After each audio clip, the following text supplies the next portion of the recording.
身心灵绿化，用爱救地球。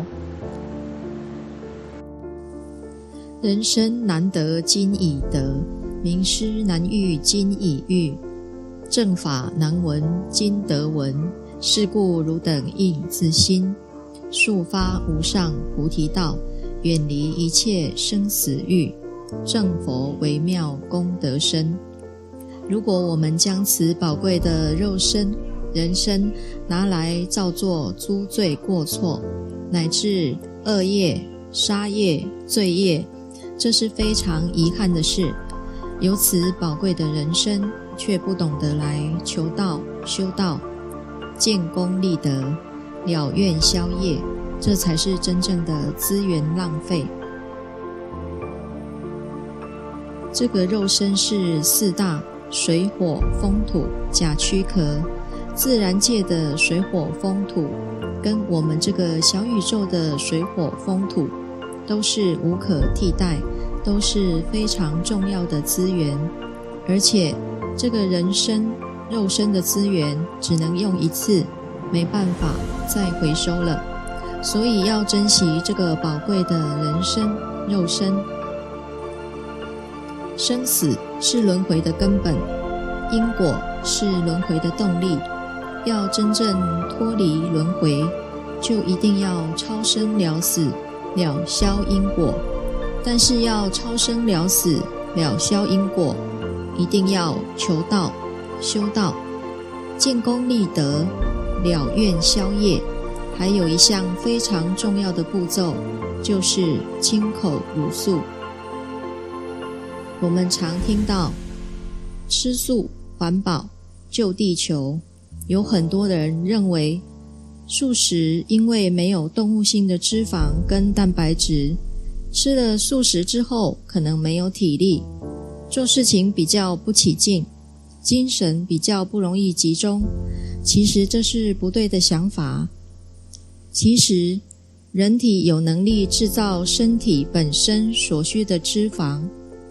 而且人体本身所制造的脂肪对于自己的身体机能是完全100%完美、合宜、适用的，远胜于从动物的身上去获得动物性脂肪。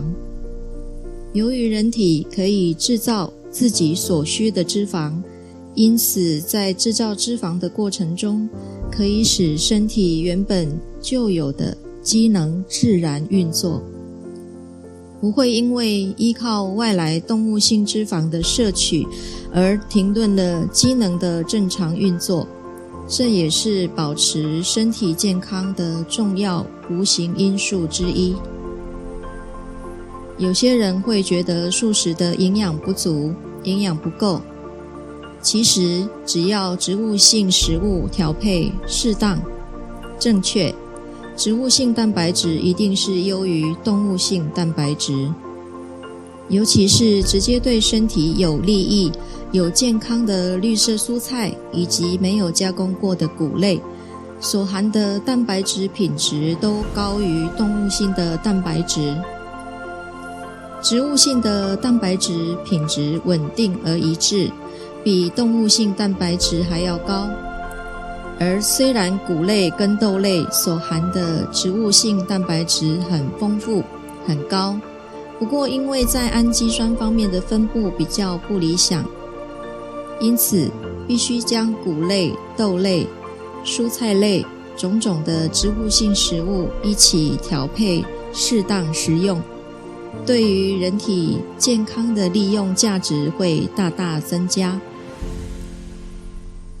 有人会认为植物性食物营养不足，那是因为蔬菜类的蛋白质又称为不完整蛋白质。但如果每一餐都能包含2种以上适当的蔬菜蛋白质，就有可能组成完整的蛋白质。因此，只要将植物性食物调配适当、正确，适合我们个人的体质，就能确保吸收、吸取优质蛋白。所以素食并没有营养不足、不良，那是因为有些人虽然已经吃素了，可是还是很挑食、很偏食，那就很有可能会有贫血症。植物性食物不仅能提供人体所需的优质蛋白质，还能供应充分的碳水化合物，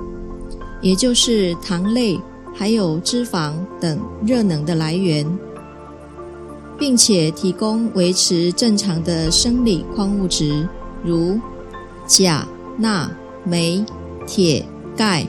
磷、铜、锰、硫、锌，这些都是动物性食物所缺乏的。对于抗病及维持神经系统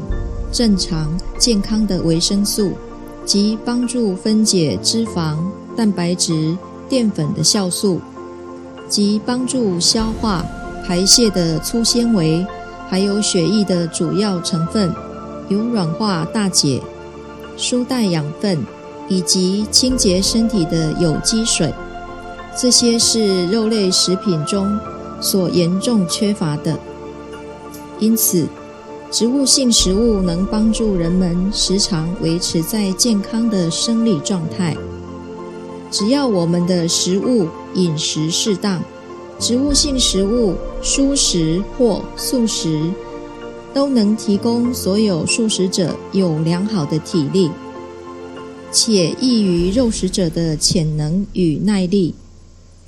如果在疲劳时，只需要稍微休息一下，就可以消除疲劳，恢复体力。要让这个肉身保持在健康的状态，就先从清口如素开始。